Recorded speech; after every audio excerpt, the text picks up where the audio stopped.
आपकी एक लाइन ना किसी के लिए बहुत बड़ा मुद्दा बन सकती है। मैंने अभी तक न्यूज़ चैनल मीडिया की वजह से मैं मेला घूम ही नहीं पाई थी। 1.8 मिलियन फॉलोअर्स थे, वो वहीं पे स्थिर हो गए। नजर लगा दी ना।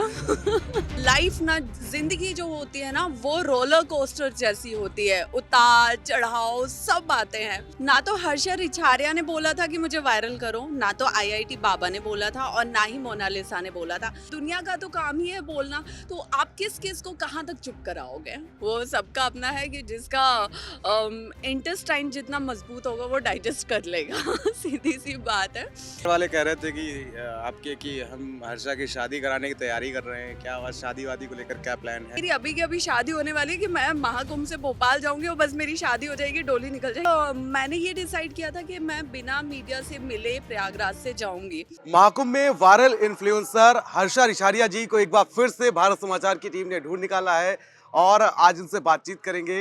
हर्षा जी, बहुत बहुत स्वागत है आपका भारत समाचार पर। बहुत बहुत धन्यवाद मुझे वापस ढूंढ निकालने के लिए, क्योंकि अभी तक मैं ये चाह रही थी मीडिया से थोड़ी सी दूरी बना के रखना मुझे ज़रूरी लग रही थी, लेकिन अब मुझे लगता है कि मीडिया से बात करनी भी उतनी ही ज़रूरी इतनी है। नाराजगी क्यों? मीडिया का कोई श्रेय नहीं है, क्योंकि जिस तरीके से पहला इंटरव्यू जो मैंने आपका किया था, उसके बाद ही सारे न्यूज चैनल्स आपके आगे पीछे घूम रहे थे। बिल्कुल, बिल्कुल आपका कहना सही है, लेकिन बात देखिए ना कि मैं सारे न्यूज़ चैनल्स की बात नहीं करूँगी, लेकिन हाँ, कुछ न्यूज़ चैनल्स ने अपने टीआरपी के लिए बहुत गलत तरीके से चीज़ों को दिखाया है। आप जब एक लड़की के बारे में ख़ास तौर पे जब बताते हैं ना, तो पहले उसके बारे में पूरी जाँच-पड़ताल कीजिए कि आप जो बोल रहे हैं वो कितना सही, कितना गलत है। क्योंकि आपकी एक लाइन ना किसी के लिए बहुत बड़ा मुद्दा बन सकती है। तो मुझे लगता है कि कहीं न कहीं कुछ चैनल्स को ये सोच समझ के जाँच पड़ताल करके बोलने की ज़रूरत है। अच्छा, इतने दिनों कहाँ रहीं? बड़ा विवाद हुआ आपको लेकर, उसके बाद आप महाकुंभ से विलुप्त सी हो गई। कहाँ रहीं इतने दिन? देखिए, मैं प्रयागराज में ही थी, मैं प्रयागराज से नहीं गई थी, लेकिन हाँ मैं मेले से कुछ दिन के लिए बाहर थी, मेन शहर में थी, और मेरी तबीयत भी थोड़ी ख़राब चल रही थी, जिसकी वजह से मुझे बेड रेस्ट की भी ज़रूरत थी, और जब मैं ठीक हो गई, मैं वापस मेला में आई। और जो मौनी अमावस्या था, जो सबके लिए बहुत पावन पर्व था, और जिस पे स्नान करना बहुत पावन माना गया, पुण्यदायक माना गया है, तो उस पे मैंने स्नान भी किया, और मैं वापस आपको दिख रही हूँ मेला प्रांगण में। बड़ा विवाद हुआ आपको लेकर, आप कैलाश आनंद गिरी की शिविर में थी उस वक्त जब मेरी पहली मुलाकात हुई थी आपसे, बातचीत जब पहली बार हुई थी। उसके बाद आज दूसरा शिविर, क्या राज है इसके पीछे का? देखिए, जो निरंजनी अखाड़ा है, जो मेरे गुरुदेव का शिविर है, वो तो मेरा घर है ही, ठीक है। फिर मैं वहाँ से, जैसा मैंने बताया कि मेरी तबीयत खराब हुई, मुझे शहर में जाना पड़ा, लेकिन उसके बाद मैं वापस लौट के आई, तो क्योंकि मुझे मेला भी भ्रमण करना था। मैंने अभी तक न्यूज़ चैनल मीडिया की वजह से मैं मेला घूम ही नहीं पाई थी। ये आरोप लगा रहे हैं आप। तो अभी मैंने मुझे लगता है लास्ट 2 दिन में मैंने मेला देखा है, घूमा है, और ये जो आप शिविर देख रहे हैं, क्योंकि अब तो मुझे लगता है काफ़ी लोगों को पता चल गया है कि मेरी जो रूट्स हैं, वो बुंदेलखंड से बिलॉन्ग करती हैं। तो ये जो शिविर आप देख रहे हैं ना, ये बुंदेलखंड का ही शिविर है, जहाँ बुंदेलखंड का प्रवेश द्वार माना गया है कालपी को। तो हमारे गुरुदेव यहाँ के जो हैं महाराज जी, वो कालपी से हैं, उनका पूरा आश्रम कालपी में है, तो बुंदेलखंड को मैं कैसे भूल सकती हूँ? तो यहाँ तो मैं रुक ही सकती हूँ। देखा गया सोशल मीडिया भी आपकी थोड़ी सी हैंग सी हो गई, 1.8 मिलियन फॉलोअर्स थे, वो वहीं पे स्थिर हो गए। नज़र लगा दी ना।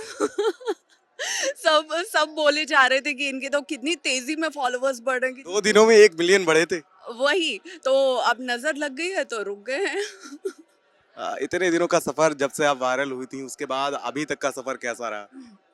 देखिए, लाइफ ना, जिंदगी जो होती है ना वो रोलर कोस्टर जैसी होती है, उतार चढ़ाव सब आते हैं, और जब हम चढ़ाव को खुशी खुशी ग्रहण करते हैं, एक्सेप्ट करते हैं, तो मुझे लगता है कि उतार को भी उतनी खुशी से एक्सेप्ट करना चाहिए।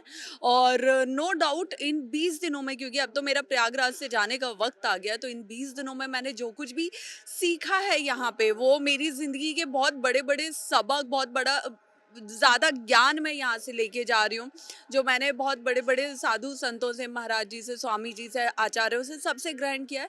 तो मैं यहाँ से अपने साथ बहुत ज्ञान का एक भंडार लेके जा रही हूँ। बड़े आरोप लगे आपके ऊपर कि आपने इस महाकुंभ को एक नई दिशा दे दी। महाकुंभ में 3 ही लोग वायरल हो रहे हैं, एक नशीली आंखों वाली लड़की जो माला बेच रही थी, एक हर्षा रिछारिया और एक आईआईटीएन बाबा। तीनों में से एक नाम आपका भी है। क्या कहना चाहेंगे उसके ऊपर? लोग आध्यात्म की तलाश करने आए थे, यहाँ सिर्फ 3 लोगों की तलाश कर रहे हैं। आप देखिए ना कि इसमें ना तो हर्षा रिछारिया ने बोला था कि मुझे वायरल करो, ना तो आईआईटी बाबा ने बोला था और ना ही मोनालिसा ने बोला था। किसी ने नहीं बोला था किसी को पकड़ के कि आप मुझे वायरल करो, राइट? लेकिन लोग जो यहाँ पे आए थे, इन्फ्लुएंसर्स जो यहाँ पे आए थे, व्लॉगर्स जो यहाँ पे आए थे, मुझे लगता है वो इसी चीज़ की खोज करने आए थे। वो यहाँ पे अध्यात्म की खोज करने नहीं आए थे, वो यहाँ साधु संतों की खोज करने नहीं आए थे, वो यहाँ ये देखने आए थे इन्फ्लुएंसर्स और ब्लॉगर्स कि क्या ऐसा मिल जाए जिससे हमारा चैनल वायरल हो जाए। तो उसी खोज में सब लगे हुए थे और जब सबको एक मुद्दा मिला तो उन्होंने बोला अध्यात्म को हम साइड में रखते हैं, पहले उस पे फोकस करो जो ट्रेंड में है। तो उन्होंने उसी को वायरल किया है। क्या हर्षा रिछारिया के साथ भी ऐसा ही है क्या? आप बिल्कुल। भी यहाँ आध्यात्म की तलाश में आई थी या फॉलोअर्स की तलाश में आई थी? देखिए, मैं फॉलोअर्स की तलाश में आती तो जो वीडियोस मेरे महाकुंभ में किसी और के द्वारा वायरल हुए वो वीडियोस मेरे पेज पे मिलते, लेकिन मैंने अभी तक उस दिन के कोई भी वीडियोस शेयर नहीं किए हैं। लोगों ने उसे शेयर किया, लोगों ने वायरल किया, सब किया। मुझे तो 6 दिन बाद पता चला कि मामला कहाँ से कहाँ पहुंच गया। 6 दिन तक तो मुझे ये लग रहा था कि हाँ थोड़ा बहुत चल रहा होगा, लेकिन बातें इतनी ऊपर तक जा चुकी है ये मुझे 6 दिन बाद पता चला है। तो लेकिन जिस अध्यात्म की तलाश में मैं आई थी, कहीं न कहीं मैं उससे थोड़ा-सा मुझे दूरी बनानी पड़ी कि अभी रहने देते हैं। लेकिन लास्ट 2 दिन का, अभी 2-3 दिन का मेरा जो एक्सपीरियंस रहा है मेले में रह के, वो बहुत अच्छा रहा है। मैंने बहुत से साधु संतों का आशीर्वाद प्राप्त किया है, थोड़ा बहुत ज्ञान प्राप्त किया है और अब मुझे बहुत ज़्यादा खुशी हो रही है कि मैं जिस लिए आई थी फाइनली गुप्त तरीके से रह के मैंने उसको अर्जित कर लिया, उसको प्राप्त कर लिया। गुप्त रहने की वजह क्या रही? क्या लोगों ने ज़्यादा परेशान कर लिया? क्या क्या हर्षा रिछारिया अपने जो नेगेटिव कमेंट करने वालों हैं उनको फेस नहीं कर पा रही हैं क्या?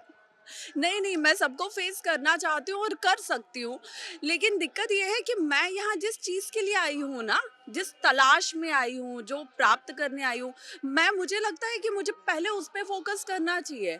और जो लोग नेगेटिव कमेंट्स कर रहे हैं, तो उनको तो मैं बाद में जवाब दे सकती हूँ। मुझे ये भी नहीं लगता कि मुझे जवाब देना किसी को ज़रूरी है, क्योंकि अगर आपका परिवार आपके साथ है, आपके गुरुजन आपके साथ हैं, आपके अपने आपके साथ हैं, तो फिर बाकी दुनिया का तो काम ही है बोलना, तो आप किस-किस को कहाँ तक चुप कराओगे? साधारण सी लड़की के बाद एक होस्ट, एक एंकर, एक एक्ट्रेस, एक मॉडल और उसके बाद एक साध्वी वाला रूप, लोग कहीं न कहीं इसको हज़म नहीं कर पाए। कई सारे कमेंट्स करते हुए नज़र आए। क्या कहना चाहेंगे उसको लेकर? देखिए, अब लोग उससे क्यों नहीं हजम कर पाए ये मैं कुछ नहीं बोलना चाहूँगी। वो सबका अपना है कि जिसका इंटेस्टाइन जितना मज़बूत होगा वो डाइजेस्ट कर लेगा सीधी-सी बात है। लेकिन हाँ, मेरी लाइफ़ ने हमेशा मुझे हर दौर में, हर मोड़ पे कुछ नए रंग दिखाए हैं। वो अच्छे भी हुए, वो बुरे भी हुए और मुझे लगता है जब आप अच्छे रंगों को खुशी-खुशी ग्रहण करते हो, एक्सेप्ट करते हो, स्वीकार करते हो, तो बुरे को भी उतने ही अच्छे से स्वीकार करो, क्योंकि अगर आप बुरे में टूटोगे, रोओगे और ये कहोगे कि नहीं मुझसे नहीं हो पा रहा है, तो आप उन अच्छे पलों के लायक भी नहीं हो। आपकी नई से ज़्यादा पुरानी वीडियोज़ ज़्यादा वायरल हो रही हैं, जो आपके पेज पर, आपके जो इंस्टाग्राम पर पहले की वीडियोज़ पड़ी हुई हैं।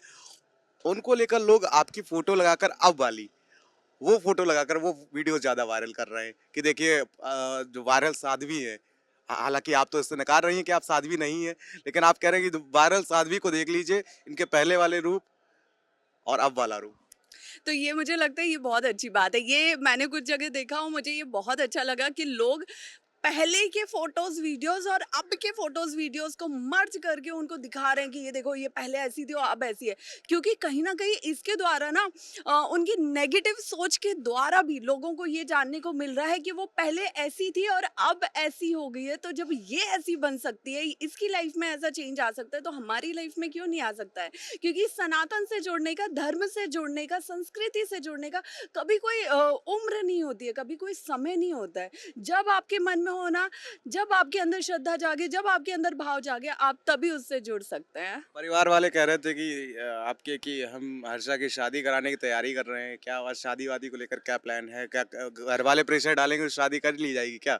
देखिए, जब बच्चे होते हैं ना और खास तौर पे एक बेटी होती है, तो परिवार के लिए और खास तौर पे हम हिंदू फैमिलीज के लिए ना बहुत एक वो होता है कि बेटी जब बड़ी होगी एक अच्छी फैमिली उसको मिलना चाहिए, एक अच्छा जीवन साथी व्यक्तियों से मिलना चाहिए, क्योंकि आज का दौर हम सबके सामने है कि ज़रा ज़रा सी बात पे बात कहाँ तक पहुँच जा रही है। तो हर माँ बाप को अपने बच्चे की चिंता होती है, मेरे माँ बाप को भी है, लेकिन उसका मतलब ये नहीं है कि मेरी अभी की अभी शादी होने वाली है कि मैं महाकुंभ से भोपाल जाऊंगी और बस मेरी शादी हो जाएगी, डोली निकल जाएगी, ऐसा कुछ भी नहीं है।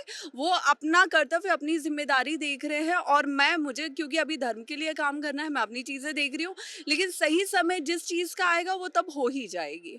थ्री इडियट्स का एक डायलॉग है 27 की हो गई कम्मो, जिसमें उस बड़ा बड़ा उनके माँ बाप को चिंता रहती है उसकी शादी की। आप तो 30 की हो गई, मेरे पिछले इंटरव्यू में आपने कहा था घर वालों की चिंता होगी होगी, और फिर आप तो अकेली बेटी है, मैंने सुना है अपने परिवार की। आपसे ज्यादा तो आपके रिश्तेदार बड़े ताना मारते होंगे कि हाँ भाई 30 की हो गई, घर वाले कुछ सोचते नहीं है शादी को लेकर। आपने तो अलग ही राह चुन ली। मेरी मेरी देखिए, रिश्तेदार तो सबके रिश्तेदारों को चिंता होती है, इसमें कोई बड़ी बात नहीं है, मेरे रिश्तेदार कुछ अलग नहीं है, लेकिन मेरी फैमिली को क्या करना है ये उनको पता है, और हमेशा मेरे हर निर्णय में, मेरे हर विचार में उन्होंने हमेशा मेरा साथ दिया है। और इसमें कहीं ना कहीं मैं बहुत लकी हूँ, बहुत भाग्यशाली हूँ कि मेरे पापा, खास तौर पे मेरा भाई, हमेशा मेरे सपोर्ट में रहे हैं। और इनफैक्ट मैंने ये डिसाइड किया था कि मैं बिना मीडिया से मिले प्रयागराज से जाऊंगी, तो मेरे लेकिन पापा हमने आपको ढूंढ ही निकाला। मेरे पापा का ये कहना था कि नहीं, तुम ऐसे कैसे जाओगी, मीडिया से बात करो, उनसे बात करो, अपनी चीजें उनके सामने रखो, उसके बाद तुम भोपाल आओगी। तो मेरे पापा हमेशा मेरे साथ रहे, और इस चीज में मैं खुद को बहुत लकी मानती हूँ। कहाँ भोपाल जाने का प्लान है क्या? हाँ जी, कुछ दिन परिवार के साथ भी रह लूँ। यहाँ अभी तो महाकुंभ जारी रहने वाला है। नहीं नहीं, मेरा दूसरा स्नान हो गया, और जिसके लिए मैं इंतजार कर रही थी, वो इसी के साथ अब मेरा प्रयागराज से जाने का वक्त हो गया है। 3 तारीख को भी शाही स्नान है, कुछ ही समय बचे हुए हैं, तब तक नहीं रहने वाली हैं क्या? ऐसा क्या जरूरी काम आन पड़ा, आप तीसरा शाही स्नान छोड़ के जा रही हैं? देखिए, हमें पर्सनल लाइफ को भी, अब क्योंकि मैंने सबको बताया है कि मुझे धर्म को आगे बढ़ाना है, मुझे धर्म से सबको जोड़ना है, मुझे धर्म के लिए काम करना है, और जिस तरह मेरी लाइफ में चुनौतियां आई हैं उस तरह और सबकी लाइफ में भी चुनौतियां आएंगी, लेकिन मुझे ये देखना है कि मैं कैसे सबको इस धर्म से जोड़ सकती हूँ, सबका रुख इस तरफ मोड़ सकती हूँ, तो मुझे उसके लिए काम करना है। तो मुझे लगता है कि ये जो 20 दिन है मेरे प्रयागराज में, ये बहुत अच्छे गए हैं, और इसके साथ अब मुझे धर्म के लिए आगे काम करना है। कैसे काम करेंगी, क्या कुछ प्लान्स बनाए हैं आपने? ये आपको आने वाले वक्त में पता चलेगा, फिलहाल अब मुझे निकलना है, तो इजाजत दीजिए। हर हर महादेव। तो ये थी हर्षा रिशारिया, जिनसे हमने बातचीत की, और तमाम सवालों का उन्होंने बड़ी बेबाकी से जवाब देती हुई वो नजर आई। कैमरामैन सौरभ झा के साथ प्रियव्रत दीक्षित, भारत समाचार, प्रयागराज।